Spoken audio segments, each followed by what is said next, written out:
اللہ بندے کا کان بن جاتا ہے. وہ بصرہ الذی یبصر بہ، میں اس کے وہ آنکھیں بن جاتا ہوں جس سے وہ دیکھتا ہے. یدہ التی یبطش بہا، اور میں اس کا ہاتھ بن جاتا ہوں جس سے وہ پکڑتا ہے.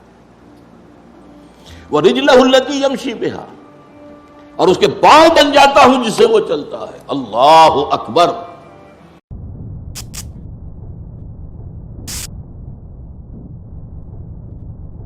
تقرب الی اللہ کے دو مراحل بیان کیے اس حدیث میں.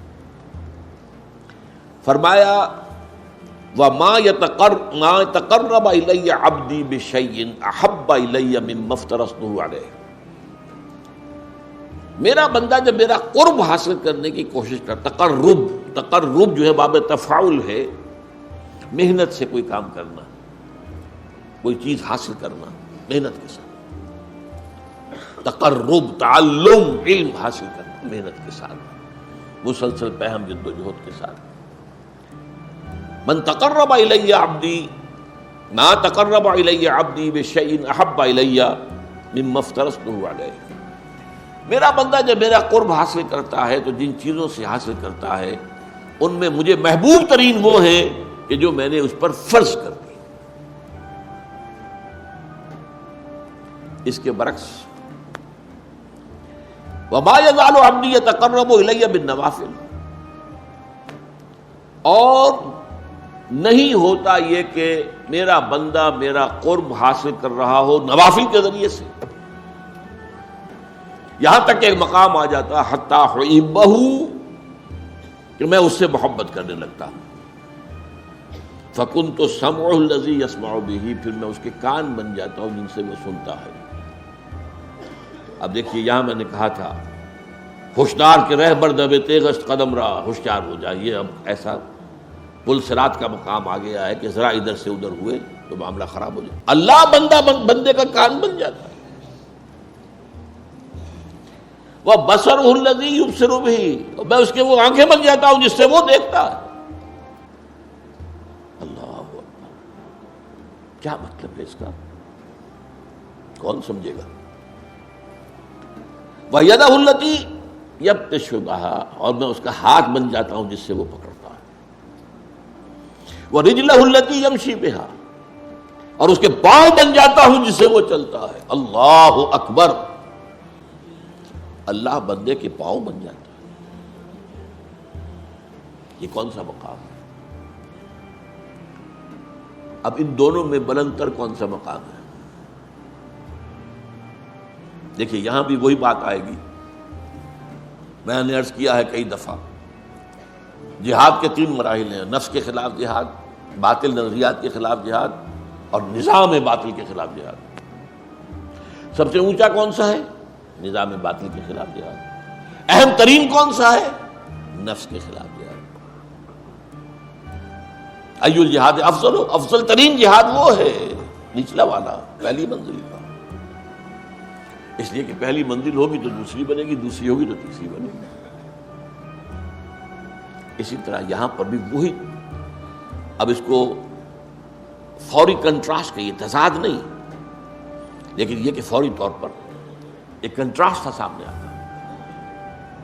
سب سے محبوب تو ہے فرائض کے ذریعے سے تقرب حاصل کرنا، محبوب وہ ہے. سب سے بلند یہ ہے. اب اس میں پہلی بات تو سمجھنے کی یہ ہے کہ اللہ سے تقرب کے معنی کیا ہے؟ کیا اللہ کہیں دور ہے؟ وہ سیڑھی چڑھ کے جانا پڑے گا اس کو؟ یہ تو نہیں ہے. وہ تو میں نے آیت آپ کو سنا دی، سورہ قاف، وَلَقَدْ خَلَقْنَا الْإِنسَانَ وَنَعْلَمُ مَا تُوَسْوِسُ بِهِ نَفْسُهُ وَنَحْنُ أَقْرَبُ إِلَيْهِ مِنْ حَبْلِ الْوَرِيدِ. ہم نے ہی انسان کو پیدا کیا، ہمیں معلوم ہے اس کا نفس اندر سے کیا وسوسہ اندازی کرتا رہتا ہے. یہ نفس امارہ، ان النفس لامارۃ بالسوء، we know it. ہم ہی نے بنایا نا. وہ ساری خواہشات ہم نے رکھی اس نفس کے اندر، وہ سارے اینیمل انسٹنکٹس ہم ہی نے رکھے ہیں نا اس کے اندر. we know it. کیا گھڑی ساز کو پتہ نہ ہوگا گھڑی میں کون سے پردے ہیں؟ لیکن یہ کہ وَنَحْنُ أَقْرَبُ إِلَيْهِ مِنْ حَبْلِ الْوَرِيدِ، ہم اس سے قریب تر ہیں اس کی رگی جان سے بھی سب سے بڑی جو رگ ہوتی ہے. تو اللہ تو اتنا قریب ہے، پھر تقرب کے کیا بنے؟ یہ بات غور طلب ہے.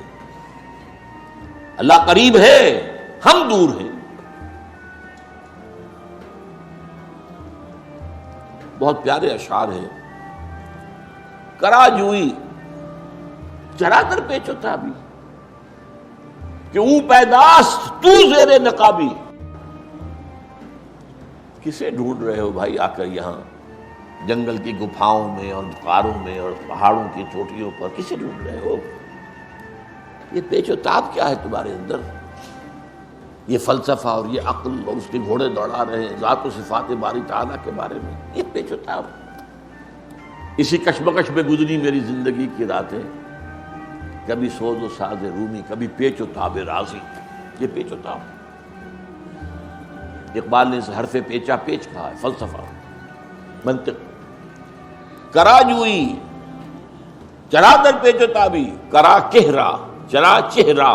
یہ فارسی میں اس طرح شعری ضرورت کے تحت یوں بنتے ہیں الفاظ کہ تو پیدا کہ او پیداست تو زیر نقاب. وہ تو سامنے ہے، ظاہر ہے، پردہ تو تمہاری آنکھ پہ پڑا ہوا ہے، زیر نقاب تو تم ہو.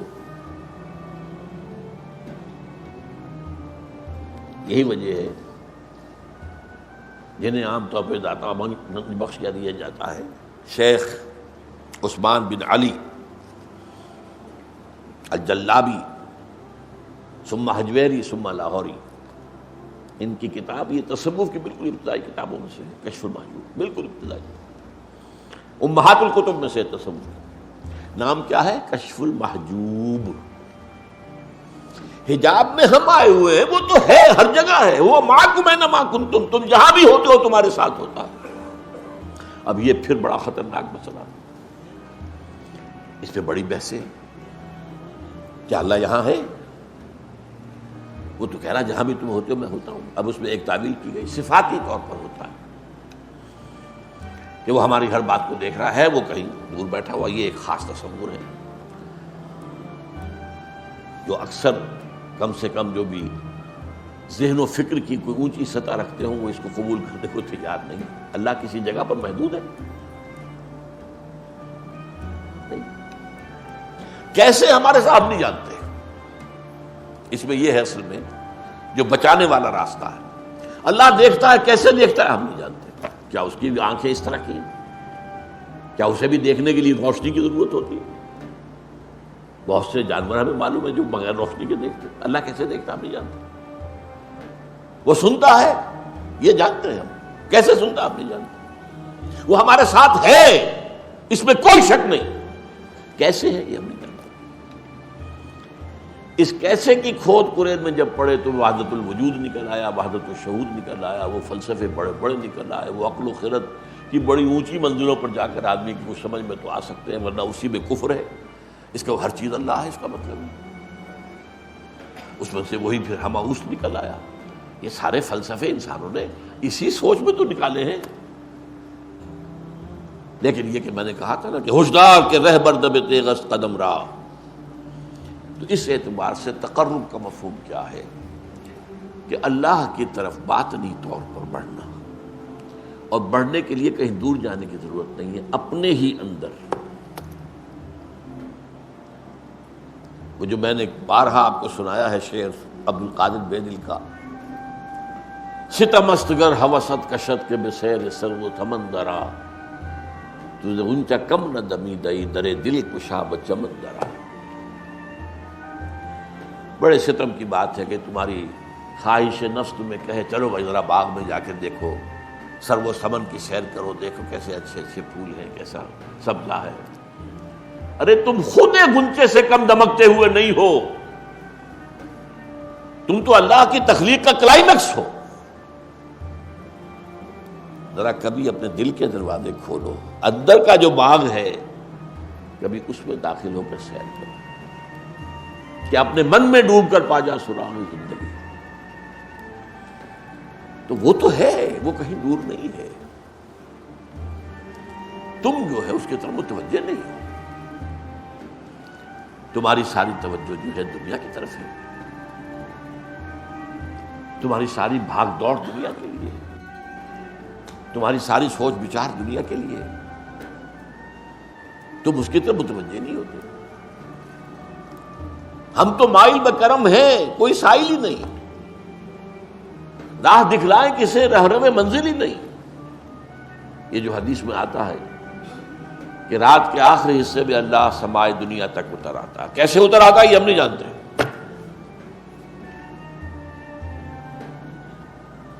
قیامت کے دن اللہ اس زمین پر نزول فرمائے گا، وَجَاءَ رَبُّكَ وَالْمَلَكُ صَفًّا صَفًّا، میدان قیامت اسی زمین پر ہوگا، قصہ زمین برسر زمین طے ہوں گے، اللہ آئے گا، وَيَحْمِلُ عَرْشَ رَبِّكَ يَوْمَئِذٍ ثَمَانِيَةٌ، 8 فرشتے اللہ کے عرش کو تھامے ہوئے ہوں گے اور وہ نزول فرمائے گا، پھر وہ عدالت خداوندی لگے گی، حساب کتاب ہوگا، کیسے ہم نہیں جانتے۔ اس اعتبار سے تم اصل میں اپنے باطن میں جھانکو، باطن میں کیا ہے، اب وہ بات جڑ جائے گی، وہ جو شروع کی بات تھی، دل کی گہرائیوں میں روح ہے، اور روح اس کا تعلق اللہ کی ذات کے ساتھ ہے۔ روح کی طرف توجہ نہیں تمہاری، تمہارا سارا توجہ ہے وہ جسد مادی کی طرف ہے، اس کے تقاضوں کی طرف ہے، اس کی ضروریات کی طرف ہے، اسی میں مصروف ہے۔ روح کی طرف متوجہ ہو کر انسان تقرب حاصل کرتا ہے کہ او پیداش تو زیر نقابی، هو الاول والآخر والظاہر والباطن، سب سے ظاہر ہستی تو اسی کی ہے، ہاں سب سے مخفی بھی وہی ہے، اس کی ذات کی کنہ تک کوئی نہیں پہنچ سکتا، وہ کیسے دیکھتا ہے تم نہیں جان سکتے، اس کا ہاتھ ہے ید اللہ، لیکن اپنے ہاتھ پر قیاس نہ کر بیٹھنا، اس کی کوئی تجلی ہے جسے کہا گیا ہے کہ اس کی ران کھولی جائے گی، یوم یکشف عن ساق، اس کو کیا ہو اسی وقت پتہ چلے گا۔ آج ہم یہاں اس میں بحث کریں گے تو ہم گمراہی میں مبتلا ہو جائیں گے، یہ متشابہات میں سے۔ تو یہ ایک حد تک تو میری بات اس موضوع پر، اب کیونکہ وقت ختم ہو گیا، میں سمجھ کر رہا ہوں کہ قرب سے معاملہ قرب مکانی نہیں ہے، یہ قرب معنوی ہے۔ وہ آیت میں نے شروع میں پڑھی تھی، دوبارہ چونکہ دہرا رہا ہوں تو اس کا ایک سجدہ جو کر لیجئے گا بعد میں، کَلَّا لَا تُطِعْهُ وَاسْجُدْ وَاقْتَرِبْ، اے نبی یہ ابو جہل وغیرہ کی باتیں آپ نہ مانیے، توجہ نہ دیجیے، دفع کیجیے ان کو، آپ تو سجدہ کیجیے اور قریب ہو جائیے۔ اور حدیث میں آتا ہے اقرب ما یکون العبد الی اللہ فی السجود، قریب ترین جو ہوتا ہے بندہ اللہ سے وہ سجدے میں ہوتا ہے، اگر واقعتاً معنن سجدہ کر رہا ہو۔ ایک سجدہ وہ ہے کہ جسم تو جھک گیا ہے اور نفس امارہ کھڑا ہے جو کا تو شیطان لعین کی طرح میں سجدہ نہیں کروں گا، تم جاؤ کرو، یہ تمہارے اعضاء و جوارح کا سجدہ ہے، دل کا سجدہ نہیں۔ لیکن جب پوری ہستی کے ساتھ اللہ کے سامنے سجدہ کرو گے تو یہ قریب ترین ہوگا اللہ کے ساتھ معاملہ۔ فصلی اللہ تعالی علی خیر خلقہ محمد۔